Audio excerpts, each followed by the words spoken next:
Доброе утро, Якутия! Начинаем новый рабочий день, середина рабочей недели. Вам энергии, хорошего настроения, а для этого нужно, конечно, заботиться о себе, не пренебрегать нашими советами, которых у нас сегодня много. Сегодня встретимся даже с аллергологом, поговорим о аллергии, о заботе о наших братьях меньших и выборе правильного домашнего животного, чтобы и ему было комфортно, и вам хорошо и уютно с ним жить. Ну, еще множество полезных советов только у нас. Не забываем, что чтобы быть с нами 24 часа на 7, круглые сутки в хорошем настроении, подписывайтесь на наш телеграм-канал «Утро Якутии». Все самые последние новости там.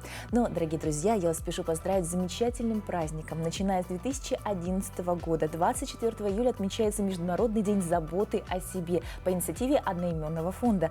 Дата выбрана не случайно. Этот день показывает, насколько важно ежедневно заботиться о себе 24 часа в сутки, 7 дней в неделю. Празднование этого дня направлено на разъяснение населению о важности заботы о своем здоровье. То есть человек сам должен принимать активное участие в сохранении своего здоровья, а не перекладывать ответственность. Рекомендации самые простые, всем давно известны. Отказаться от вредных привычек, правильно питаться, нормализовать сон, регулярно заниматься спортом. Только придерживаясь здорового образа жизни, можно сохранить свое здоровье. Для этого проводятся профилактические мероприятия, такие как медицинские осмотры и диспансеризация определенных групп взрослого населения. Они направлены на предупреждение развития факторов риска выявления заболеваний на ранних стадиях, своевременное лечение. В итоге снижение смертности от хронических недугов и заболеваний. Будьте внимательны, заботьтесь о себе, это очень важно. Но мы считаем, что одним из проявлений заботы является, это, конечно, здоровый образ жизни, это начало утра с гимнастики. После 15-20 минут физических упражнений человек находится в отличном настроении, ощущает прилив сил, бодрости, желание выполнять какую-либо работу. Кроме того, делая зарядку регулярно, изо дня в день, через месяц вы наверняка заметите, что похудели на 2-3 килограмма. Для дам это очень важно. Поэтому давайте начинать утро бодро с утренней гимнастики. Всем доброго рабочего, Галина Федорова с вами. Первое, это, конечно, дышим, вдох, выдох. К небу тянемся, красивое, выдох. Еще раз, по самоощущению можно и 5, и 10 раз сделать. Также вдох, раскрыла себя, выдох, закрыл, вдох, выдох и потянулась. 4, 3, 2, 1. Хорошо. Можно на бок потянуться. Это мы делаем комплекс также на сайкле. В конце тренировки дыхательную гимнастику никогда не забываем. Хорошо. Также можно взять и закрутить себя, потянуть пресс, косые мышцы с живота. Подержались в одну сторону и в другую. Также можно сойти со стула, поставить перед собой. Хорошо, если будет у стульчика спиночка. Берем любую книжку, встаем на расстоянии, чтобы снова туловище и наши ножки образовывали прямой угол. Ставим книжку и давим. Хоп, вдох и выдох. Вдох и выдох. Находим на локтях упору. Выдох. Можно подержать. Грудью потянулись к полу. Отпустила. Снова тянемся. Хоп. Задержалась. Опустилась. И еще раз. Хоп. И опустилась. Это упражнение не только на осанку, но и на нашу шею. У кого уже начинается холка, это очень хорошо помогает. Такая же вариация можно сделать уже, можно сказать, на нижнем ярусе, перейти уже на спиночку, но уже без книжки, да. Локти уже у нас в замочек и ушла, хоп, ручки выпрямила вниз. Можно дома делать. И также грудью тянемся к полу, поднялась. Тянемся к полу, грудные мышцы растянула максимально. Обратно. Еще раз на выдохе и обратно. Также можно уже положить. Ножки можно уже, коленки раздвинуть и уже подключаем весь корпус, ручки положила и потянулись на выдохе. Поднялась и еще назад. Поднялась без резких движений. Это был комплекс на осанку вместе со своим рабочим стулом. И также можно максимально проработать себя и осанку, не отходя от рабочего места. Всем здоровья, всем пока! Безусловно, осанка – это очень важно, это и подача себя в жизни, ну и, конечно, заряд хорошего настроения, потому что чем увереннее ты себя чувствуешь, тем и настроение лучше. Ну а прямо сейчас спешу порадовать прогнозом погоды, она тоже отличная. В центральных районах сегодня плюс 12, плюс 16, в западной группе 12-18 выше 0, в южных 15 градусов со знаком плюс, в Вилюйской группе плюс 11, плюс 14, в Нижнеленских 10-14 выше 0, в западных плюс 14, плюс 17, в Колымо-Нигерской группе Улусов 9-12 со знаком плюс, в Янских 6-10 градусов тепла, на северо-западе 7-8 выше 0. В столице в 6 часов утра температура была плюс 15 градусов, атмосферное давление 749 миллиметров ртутного столба. Сегодня днем ветер северо-западный 3,8 метров в секунду. Температура столицы плюс 29, плюс 31 градусов. Лето, господа. Вот такие хорошие, яркие летние кадры. Ну а прямо сейчас не менее замечательные новости.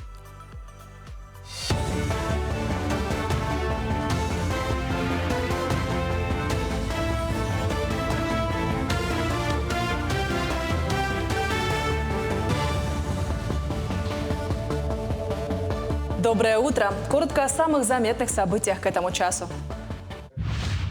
В России продолжается приемная кампания в университеты и колледжи. С помощью портала госуслуги в Якутии подано более 50 тысяч заявлений в вузы и колледжи, а по всей стране 2 миллиона.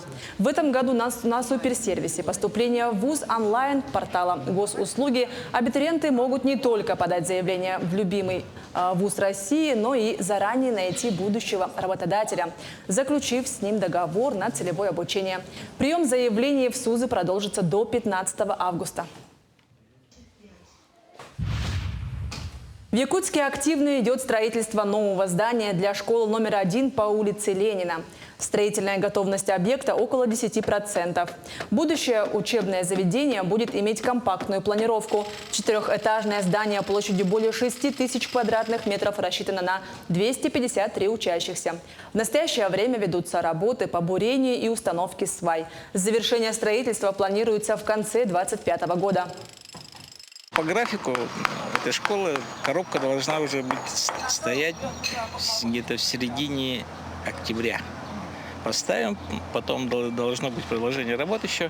И в феврале месяце должны запустить отопление, чтобы начать пораньше отделочные и так далее работы. Есть такие работы, которые можно проводить. Главное, чтобы тепло было.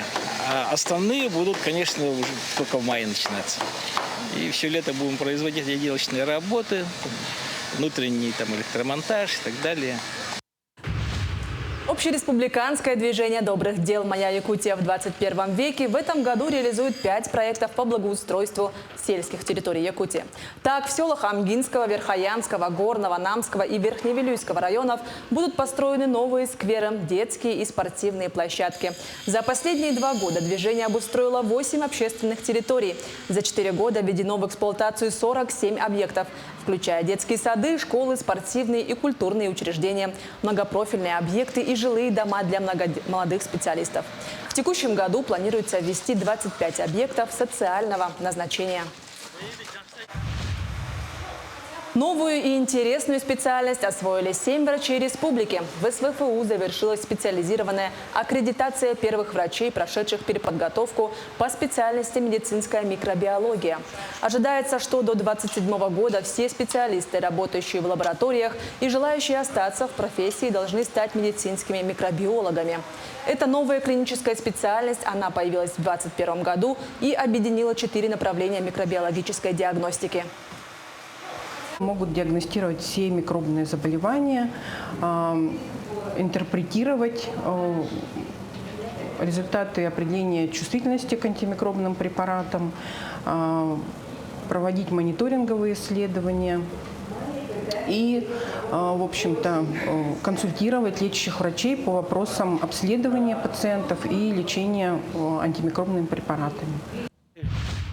9 древних берестяных грамот нашли на раскопках в Якутске. Возраст находок оценивается в несколько сотен лет. Первую на Дальнем Востоке уникальную находку обнаружил студент из города Киров Виталий Татаринов. Якутские грамоты написаны чернилами с скорописью 17 века. Археологи предполагают, что они относятся к архиву воеводской канцелярии, который был утрачен в ходе пожара в 1070 году. Пока удалось прочитать первый фрагмент грамот, где говорится о сборе ясака. Сейчас главная задача – сохранить грамоты в исконном виде. Там очень много изделий из бересты было, береста обработана. И в основном мы собирали обработанную. Ну, в какой-то момент стали собирать всю. Особенно вот попался сверточек. Разворачивать его я не стал. Сказал, наверное, грамоту берестяную нашли. Она нет, ну какая грамота, здесь такого быть не может. Я говорю, ну на бересте расписали, значит, наверное, может. Поэтому и в университете, когда уезжал, тоже чуть говорил, что ну по-любому писали, значит, можно будет поднять. Какие потрясающие находки. Но, к сожалению, лето-сезон сложный для тех, кто страдает аллергией. Это одно из самых загадочных и коварных заболеваний. Даже в 21 веке не все его проявления изучены до конца. Однако то, что количество обострений может увеличиться с учетом сезонности, доказанный факт. Как бороться с аллергией и не спутать ее с другими нарушениями в организме, узнаем прямо сейчас.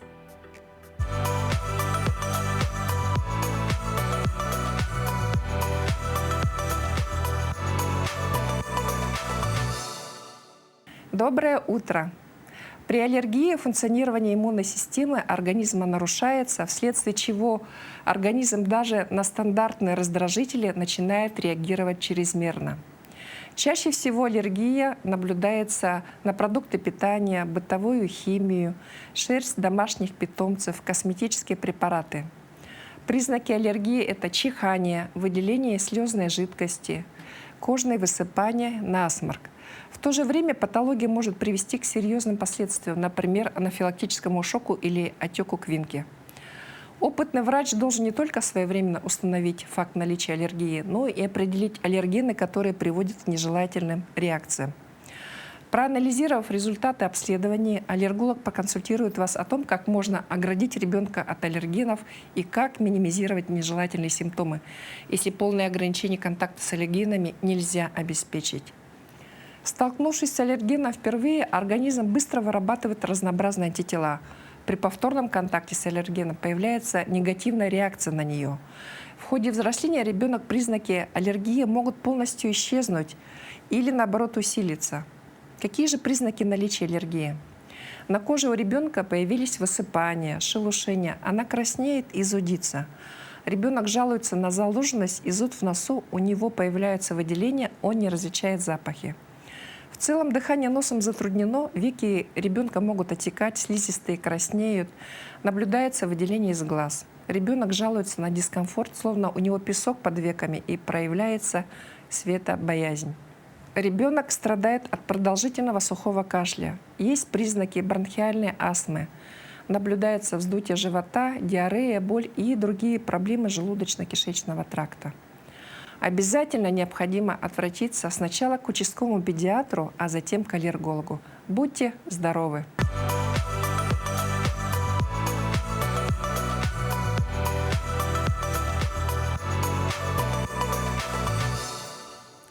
Но лето – это, безусловно, пора аллергии. И как защититься, лечить и предотвратить этот неприятный момент, нам расскажет врач-аллерголог-иммунолог, отличник здравоохранения Республики Саха-Якутия и Российской Федерации Наталья Ким. Наталья Иннокентьевна, доброе утро. Доброе утро.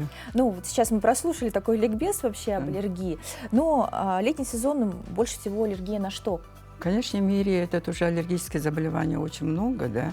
Она занимает 3-е место после сердечно-сосудистых и онкологии. И в последующем, я думаю, что это больше будет. Но летние это уже аллергические заболевания, это всегда были. И, в общем, и наша республика тоже не отстает, да. Хотя у нас это лето очень короткое, да. Но наши растения, это уже вот за короткое время, это уже должны развиваться, свои это семена дать, поэтому уже они более вирулентные. Это уже для человека, у кого аллергия. Ну, то есть это та же проявление на пыльцу, на цветение, Да, да, да, получается? это тоже наша, это тоже вот береза любимая, да, это уже первый, это уже к середине мая до и конца июня это уже отцветает, да. Первый этот этап, это уже аллергические заболевания у нас это встречается в основном у больных, а потом идет это уже вот луговые травы и это уже сорные травы. Но сорные травы для нас это уже вот по нашей республике больше это уже полынь. Ну, а вот как защитить себя от проявления аллергии, ну и, в принципе, как бороться с круглогодичной аллергией, потому что там на определенные вещи... Ну, конечно, в какой-то степени это уже вот, как бороться, да, это в первую очередь это уже с рождения ребенка надо планировать это уже, да, а второе это уже здоровое натуральное питание, это должно быть. А в-третьих, это уже поддержка иммунной системы. Это уже мы от ничего этого не можем уходить, потому что если иммунная система нормальная, хорошая, тогда уже мы эту аллергию тоже это уже можем избежать. И должны знать, это уже на что дает это уже перекрестная реакция для пыльца растений. Например, это уже береза дает перекрестную реакцию на фрукты с косточками, орехи любые, сельдерей, киви, бананы. Вот. Поэтому вот эти препараты, продукты мы должны уже от жизни этот уже устраниться. Этот уже. А бывает такое, что аллергия развивается с возрастом? То есть вроде в детстве аллергических реакций на какие-то продукты не проявлялось, а с годами вот она появилась? Это зависит от иммунной системы. Потому что если иммунная система, которую мы получили от родителей, да, и они это могут это как-то повременить, потому что иммунная система человека, она придерживает эту уже аллергию, потому что аллергическое заболевание – это генетически обусловленное это заболевание, то есть уже передается от родителей, от своих предков, да.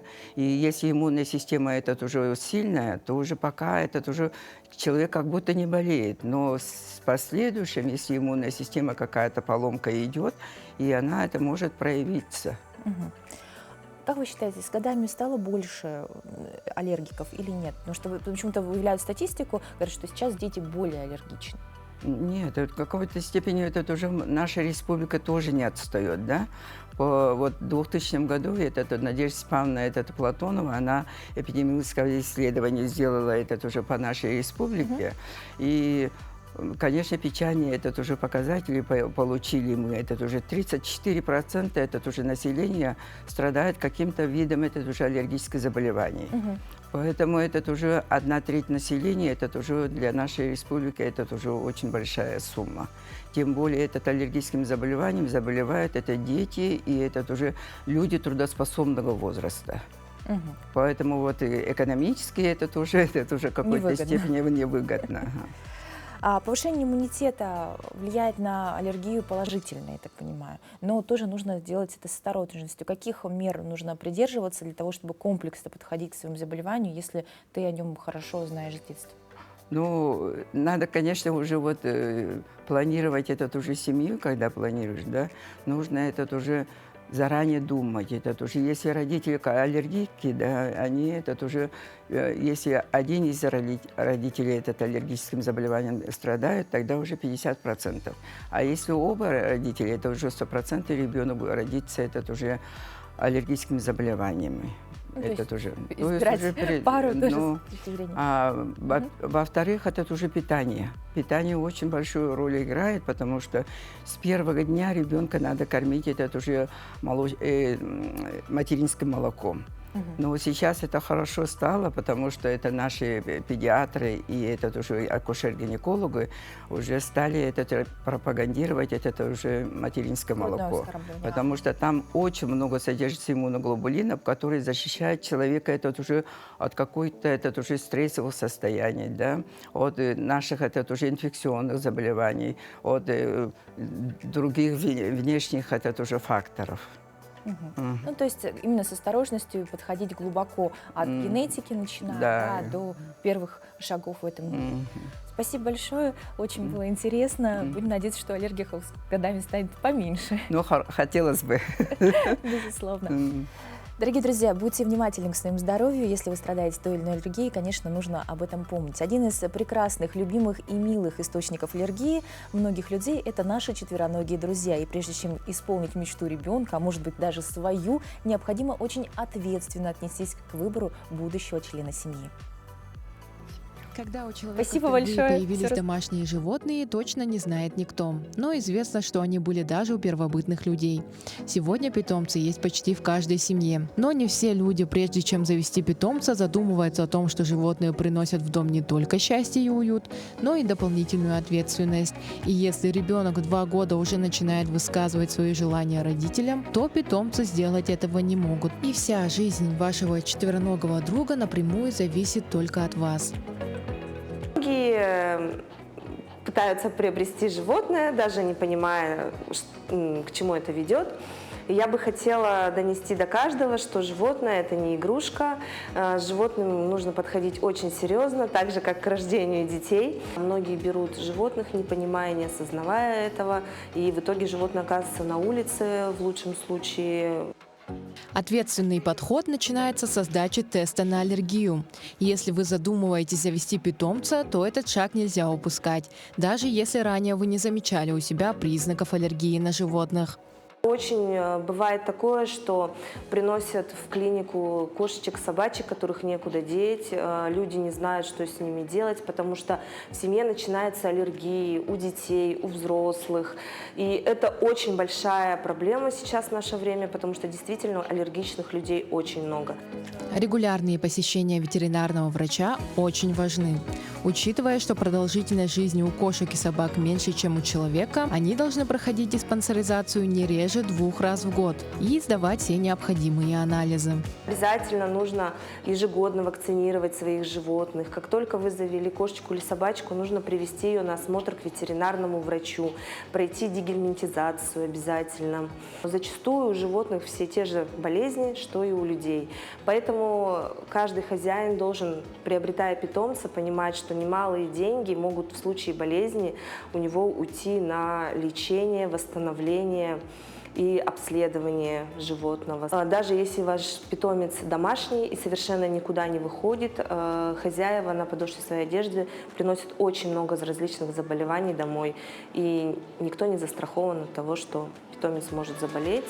Правильно подобранный корм позволит улучшить качество жизни вашего питомца, обеспечив его необходимой энергией и питательными веществами. Выбирая здоровое питание, необходимо обеспечить правильный баланс белков, углеводов и жиров. Многие думают, что докармливать колбаской, сырком, виноградиком – это очень вкусно все, и пытаются таким образом побаловать своих питомцев. Я хочу сказать, что это очень вредно, и совершенно нельзя докармливать наших питомцев с общего стола. Для них есть специализированные корма. Есть корма премиум-класса, есть эконом-сегмент. Во всех кормах сбалансированный состав, и там присутствуют витамины. Поэтому это самое идеальное питание для кошечек и собачек. Следующий немаловажный пункт ухода за питомцами – это чистка зубов, стрижка ногтей и груминг. Выглядеть ухоженно необходимо не только людям, но и животным. Ухоженная шерсть и стриженные когти – это не только про эстетику. Это прежде всего основа здоровья и хорошего настроения вашего питомца. Колтуны, свалявшаяся шерсть приводят к большому дискомфорту животных. Это дерматиты, различная перхоть, кожные заболевания. Поэтому нужно обязательно следить за шерстью кожи своего питомца. Нужно обязательно водить его на груминг. Большие собаки могут ходить на груминг 2-3 раза в год. Маленькие обязательно должны посещать салон хотя бы раз в 2 месяца. Подстригать коготочки нужно обязательно, потому что это влияет на здоровье суставов. Вот такие маленькие, но очень важные правила помогут вашему четвероногому другу жить долго и счастливо. Да, про долго и счастливо – это правильно, потому что питомцы должны быть любимыми, красивыми и, главное, здоровыми. Но мы продолжаем делиться хорошими новостями. Итак, 24 июля в России отмечается праздник людей творческой профессии – День флориста. Работу флориста трудно назвать просто трудом. В большой степени это творчество, сочетание с определенными знаниями и опытом в области создания цветочных композиций, составления букетов, декорирования помещений цветами и растениями. Без любви к этому делу и богатого воображения во флористике невозможен конечный результат. Красота, заставляющая как минимум оставаться и полюбоваться на то, что создано руками флориста. День флориста не имеет официального статуса среди профессиональных праздников в России, но уже успела сформироваться традиция отмечать его ежегодно 24 июля. Начало этому было положено в 2009 году, когда были утверждены характеристики квалификации профессии или должности флорист. Требования квалификации, а также перечень требований к умениям и обязанностям флориста выработал Флористический союз России. И, назначая с 2009 года, флористы России отмечают профессиональный праздник, выставляя свои лучшие работы, которые порой можно назвать настоящими произведениями искусства. Отдельными салонами и студиями проводятся мастер-классы. Все это предназначено для того, чтобы показать людям красоту работ флористов, а также привлечь внимание потенциальных клиентов, готовых порадовать своих любимых, родных и близких яркими, красочными букетами. Ну и, конечно, хочется завершить такой праздник, не только поздравив прекрасных флористов, которые радуют нас своими произведениями искусства, но и также сказать: дарите женщинам цветы без повода, господа. Вот продолжаем такой песни. Но от прекрасных ароматов цветов переносимся к раскрытию запаха успеха. Какой аромат эфирного масла выбирают сильные, уверенные в себе и достигшие признания в бизнесе мужчины? Узнаем прямо сейчас. Утро доброе. Группа исследователей решили провести эксперимент. Пригласили успешных мужчин, которые сделали крупный бизнес, посмотреть, какие эфирные масла они выберут. Предполагалось, что они могли бы выбрать бергамот, так как бергамот считается маслом успеха, либо хвойники, черную ель. Они славятся своими адаптогенными свойствами и даруют силу. Но результаты очень удивили исследователей, потому что бизнесмены выбрали масло ванили. Масло ванили – масло доверия, принятия себя и мира. Масло славится своими антидепрессивными свойствами и снимает тревогу, обеспечивает безопасность. Может, поэтому именно масло ванили притягивает бизнесменов. И вы удивитесь, но эфирного масла ванили не существует. Существует СО2 экстракция и абсолют. Хочу вас разочаровать, но ванилин, к которому мы привыкли, он сильно отличается от настоящего аромата ванили. Аромат ванили, он более теплый, мягкий, окутывающий. Возможно, в нем есть какие-то нотки карамельные или даже медовые. Он очень глубокий, спокойный, не агрессивный. И в ванилине используется где-то 2-3 связки этого аромата. Я бы очень хотела, чтобы вы узнали аромат настоящей ванили. И еще отличительное свойство ванили от ванилина. Ванилин, он пробуждает аппетит, и порой мы съедаем одну, может быть, даже больше порций сдобных сладких булочек. А с ванилью у вас не будет перееданий, наоборот, вы заметите, что ваш аппетит регулируется и будут уходить компульсивные переедания. Очень много фальсификаций на рынке ванили, потому что сегодня ваниль – одна из самых востребованных позиций в мире ароматерапии. И мы с вами разберемся, как выбрать хорошее масло. Выбирайте СО2 экстракцию и используйте его 50/50 в качестве духов. Вы можете его наносить на кожу, на запястье, на сердечную чакру, потому что ваниль ассоциируется с тем, что она раскрывает сердце миру. И тревога, страх вас будет отпускать, у вас появится доверие к миру и полное принятие себя. Всего доброго, увидимся в следующих рубриках. С вами была Эрика. Ну, прям раскрыли секрет. Вот так, когда слушаешь, понимаешь, что аромат ванили способен проявить лучшие твои качества. Надо попробовать. Ну, а чем пахнет ваше утро? Мое, безусловно, кофе. И здорово, что есть растворимый напиток. Он иногда спасает, когда времени не хватает. Кстати, сегодня этот замечательный напиток, растворимый кофе, празднует свой день рождения. Он появился 24 июля 1938 году, да, когда появилось конвейерное производство. Но вообще его открыл японский химик Сатори Като в 1901 году в Чикаго. Вот такая история нашего напитка в чашке, без которого не обходится ни одно утро. Ну а чем еще интересен сегодняшний день, узнаем прямо сейчас.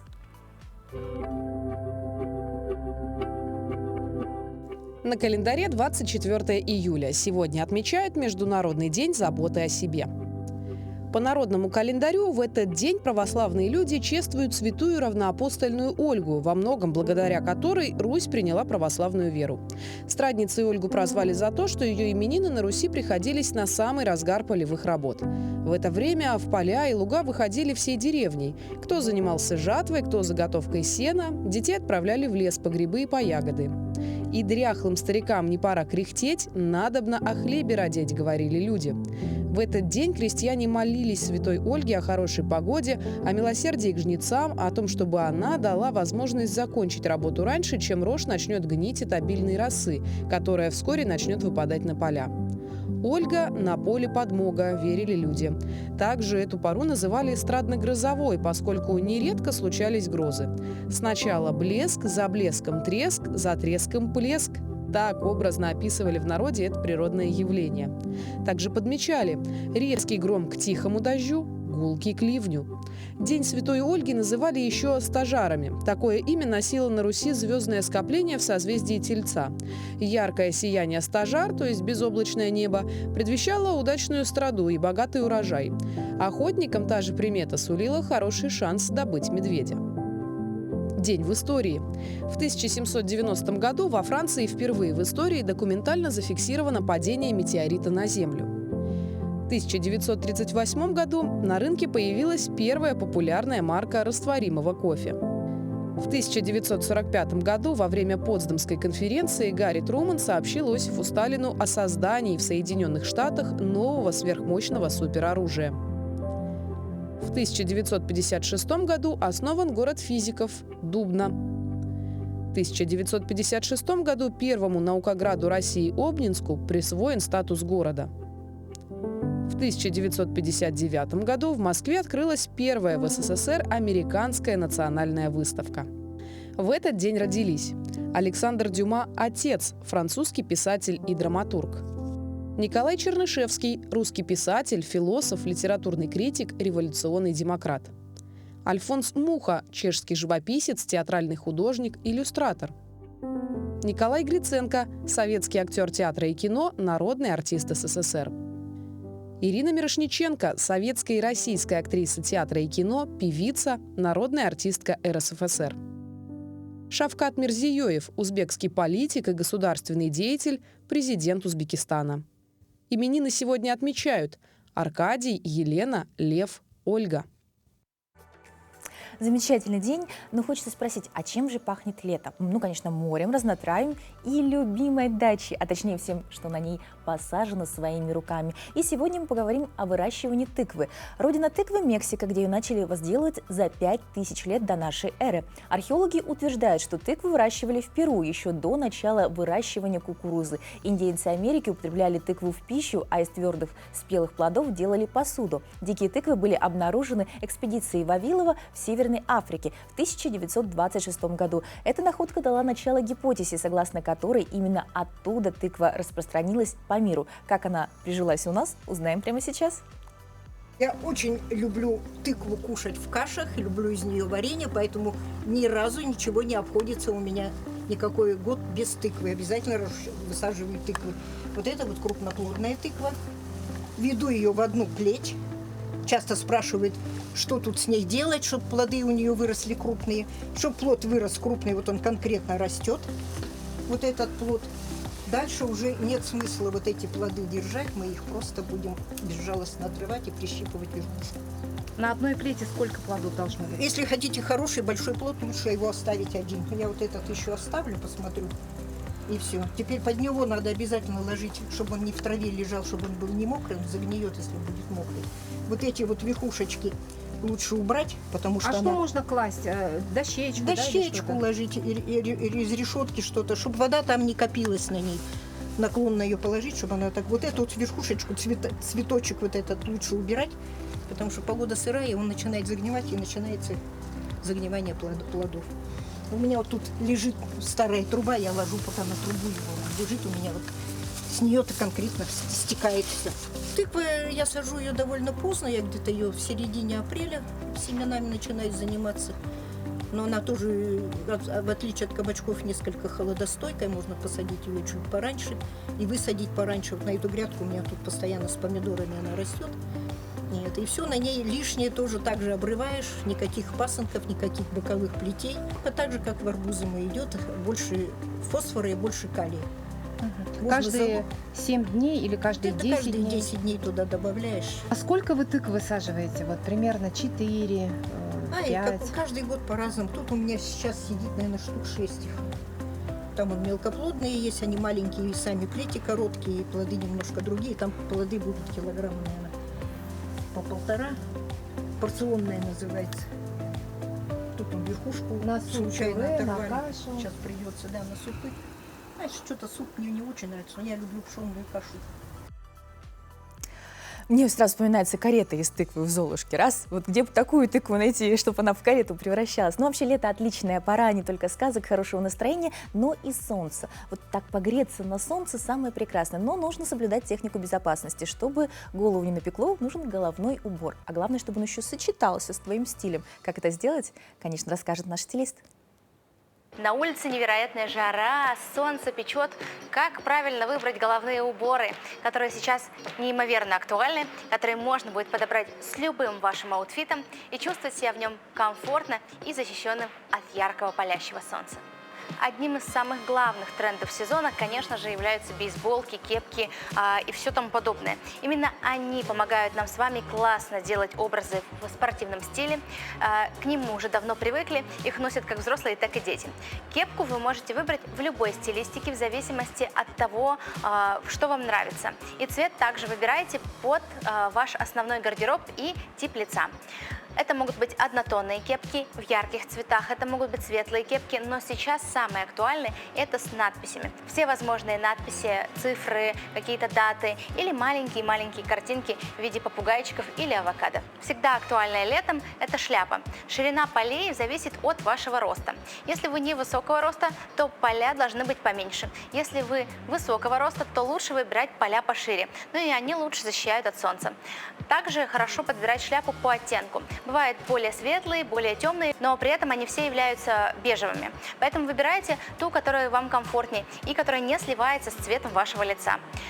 Я рекомендую выбирать шляпу канатье, потому что это один из трендов, и это классика, которая всегда идеально подходит как к платьям, так и к брючным костюмам. Также плетеные шляпы лучше всего сочетать с натуральными тканями. Хлопок, лен, вискоза и все, что дышит. Тогда у вас будет единый стиль, и ваш образ будет выглядеть полноценным.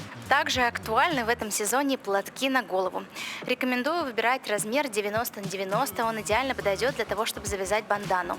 Именно такой головной убор вы можете сочетать с более женственными и изящными образами. На модных подиумах появились плетеные козырьки. Именно их стоит также внедрять в свой гардероб. Они трансформировались по стилистике. Одно время были в тренде прозрачные, потом спортивные, сейчас плетеные. Такие немножко в стиле Прованс. Их также хорошо можно будет сочетать с платьями в цветок. Замечательно будут смотреться в стиле бохо или, возможно, в этнической стилистике. Идеальные для того, чтобы сочетать даже с холодаем. Также всегда есть классический вариант шляпы, который идеально подходит как мужчинам, так и женщинам. Такая шляпа является классической и идеально смотрится с брючными костюмами и серьезными образами. Но летом вы можете носить ее даже с белой футболкой, короткими джинсовыми шортами, и никто вам не запретит. Именно такие образы будут являться стильными в этом сезоне. Помните, что летом головной убор очень важен. Он олицетворяет вас, потому что это является вашей визитной карточкой. Поэтому выбирайте то, что точно подходит вашему стилю и вашему настроению.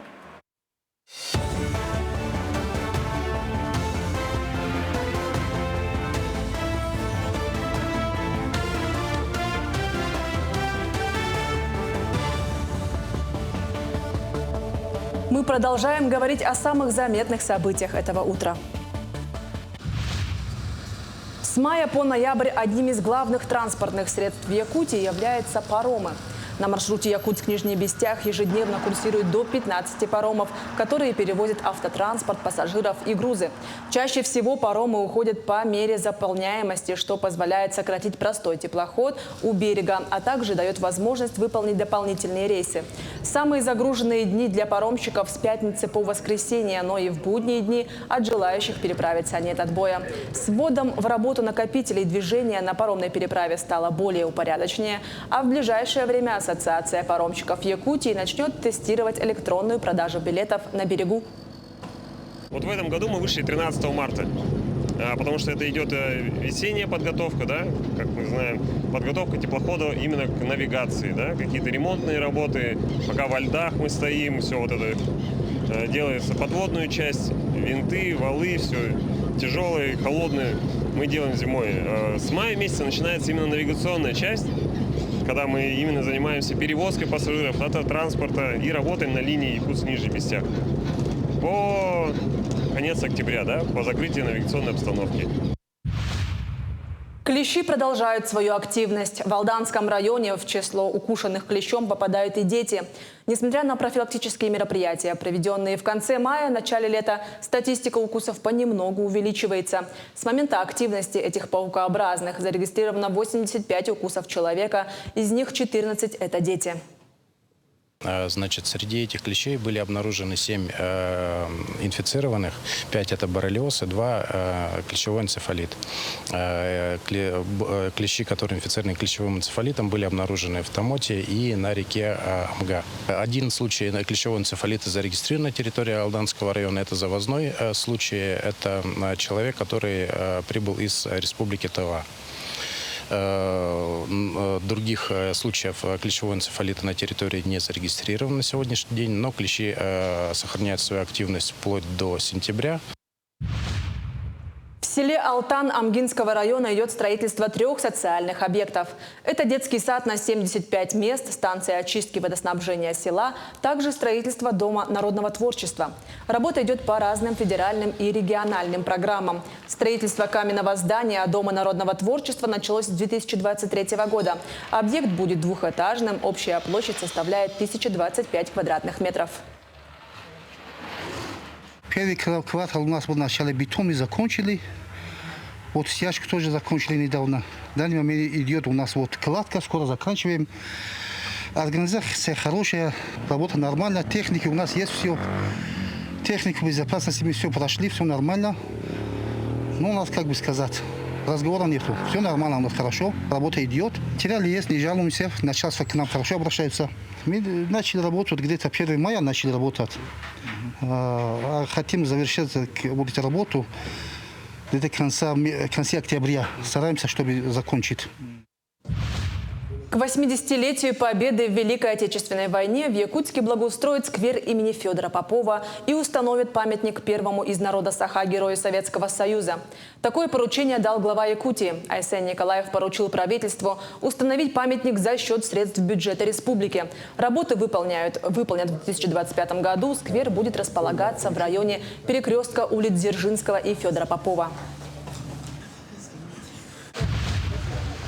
Якутский государственный академический русский драмтеатр стал победителем всероссийского конкурса по поддержке новых постановок спектаклей в рамках празднования Дня рождения Александра Пушкина. Победа позволит театру получить финансовую поддержку на создание нового спектакля по произведениям Пушкина. Спектакль войдет в текущий репертуар русского театра. Премьера состоится до 1 декабря текущего года. На этом все. Хорошего дня и оставайтесь на нашем телеканале.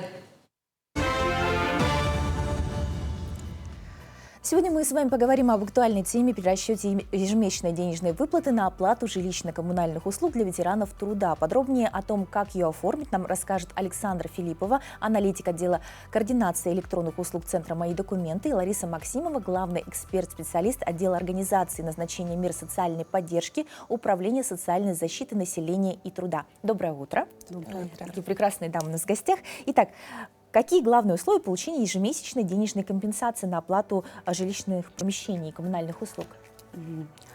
Перерасчет предусматривается гражданам от 50 лет женщинам и от 55 лет мужчинам, у которых имеется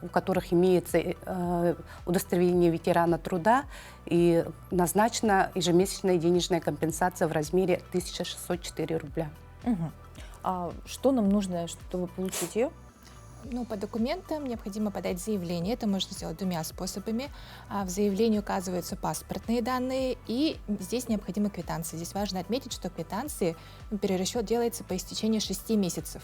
И неважно, в какой месяц обращаться, нет такого строгого разделения по полугодиям. По истечении 6 месяцев, если вот наш заявитель, да, ветеран труда, получает установленную определенную выплату 1604 рубля, и у него размер оплат за коммунальные услуги выше, чем вот эта установленная сумма, то он может подать заявление. Для этого он предоставляет квитанции за 6 месяцев. И здесь важно отметить, чтобы в квитанциях была указана вот эта сумма, которую он оплачивает по услугам, то есть за воду, за свет, за газ. Если оплачивают в отдельные кассы, да, так тоже бывает у нас, нужно предоставить все квитанции со всех касс, со всех мест оплаты. Нам нужен полный перечень коммунальных услуг, мы правильно понимаем? То Да. есть и коммунальные услуги, которые за управляющую компанию, и отдельно завод, ну, все ресурсоснабжающие полностью на одно жилое помещение. Все верно. И сформировать вот за все 6 месяцев. Квитанции, да. И здесь еще тоже важно отметить, чтобы это... Ну, сейчас, конечно, есть возможность электронной оплаты, да, то есть через Сбербанк мы направляем по QR-коду оплату, и там в квитанцию указывается просто сумма. Здесь необходимо для того, чтобы подать заявление, предоставить именно с этих организаций квитанцию, где вот разделение по нормативам, по потребляемым. То есть, если я современный ветеран, да, как все многие, чтобы никуда не ходить, оплачиваю онлайн, мне нужно сходить в кассу и получить распечатку, заверенную ресурсоснабжающей организацией, что это оплачено. А самое позднее, когда я могу обратиться? То есть вот за 6 месяцев собрала, я, допустим, за первые полугодия года, я до конца года должна обратиться, или я могу в следующем году вдруг забыла обратиться? Здесь тоже есть момент, да, что вот подаете заявление, сейчас, например, наступает август, в августе подаю заявление, я должна предоставить квитанции за последние 6 месяцев от августа. Вот так. И так можно обратиться в течение года в любой месяц, и, соответственно, например, подаю в марте, и с марта, отсчитывая 6 месяцев, собираю вот эти квитанции и подаю заявление. Да. Все, теперь понятно. А какой размер выплат? Меняется ли он при подаче заявления на перерасчет или сумма фиксированная? Да, размер бывает разный, меняется. Это зависит, в случае, вот как Александра сказала, вот зависит от, если фактически понесенный расход по жилищно-коммунальным услугам превышает сумму ежемесячной денежной компенсации 1604 рубля, то вот возникает право на перерасчет. И тут еще нюансы, вот какие, да, вот если у гражданина не должно быть задолженности, подтвержденной судебным актом за последние 3 года. Также перерасчет производится только по постоянной регистрации и либо по временной регистрации. А вот по временной регистрации, то есть я должна все полгода проживать вот именно по этому адресу? Да. А с чем я это подтверждаю? Мы запрашиваем состав семьи или паспортный стол. Ну, то есть специально приносить документы нет необходимости? Это все через межведзапрос. А как обращаться и куда? Подать заявление, как я ранее говорила, можно 2 способами. Можно обратиться в Центр «Мои документы» в любое отделение, вне зависимости от проживания. То есть вы можете быть зарегистрированы и оплачивать в районе, допустим, да? А сейчас находитесь в Якутске, хотите подать заявление в Якутске, можете это сделать в любом офисе Центра «Мои документы».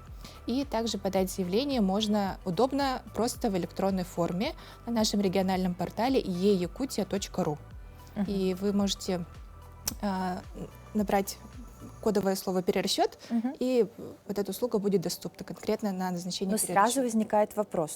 Если я живу здесь, а оплачиваю, получается, в районе, и хочу подать в электронном виде, подойдут ли мне электронные чеки? То есть я могу, допустим, в район написать, попросить мне отсканировать, там, родственников, может быть, самой, и вот все это отправить. И как правильно отсканировать? То есть что должно быть видно на этих сканах? Ну, самое важное, чтобы они были читабельны. То есть, когда мы берем документы, видим, да, вот что там прописано, то же самое и по электронному образу. Можно сделать фотографии, но главное, чтобы там отчетливо вот читались тарифы, суммы и так далее. То есть никакой электронной цифровой подписью мне ничего подписывать не надо, каких-то специальных там программ устанавливать не надо, я просто вот загружаю скан копии и все хорошо. Все верно, там всего лишь 3 шага. Первый — это проверка данных, они у вас уже будут заполнены, потому что, чтобы подать заявление, нужно зайти в личный кабинет. Это ваш логин и пароль от портала Федерального госуслуг, но тот же самый логин и пароль на портале eyakutia.ru. Первый шаг — проверяйте актуальность данных. Второй шаг — указываете реквизиты счета, куда вам будет направляться вот эти средства, да, по итогам перерасчета в случае положительного решения. Третьим шагом прикрепляем скан либо фотографии документов и направляем. Четвертым шагом. Если фотографии, то они, опять же, должны быть качественные. Качественные фото, либо скан, да. Какие есть нюансы? То есть что мне нужно учитывать, если я хочу воспользоваться данной услугой? Это перерасчет именно производит только по одному жилому помещению. И вот как ранее говорила, именно не должно быть задолженности, которая вот подтверждена судебным актом за последние 3 года. И вот по постоянной либо по временной регистрации. И еще здесь, в случае, если есть задолженность, можно предоставить соглашение. То есть, если Да. составлено соглашение, то его электронный образ при подаче вот в электронной форме, либо при обращении в МФЦ принести оригинал, мы копию снимаем. Если я захочу проконсультироваться, куда мне обратиться? Можете обратиться в территориальные органы управления соцзащиты. Там есть у нас на 1-м этаже администратор, можно там обратиться за консультацией. Также у нас есть сайт управления социальной защиты города Якутска, и там вся информация вот тоже размещена.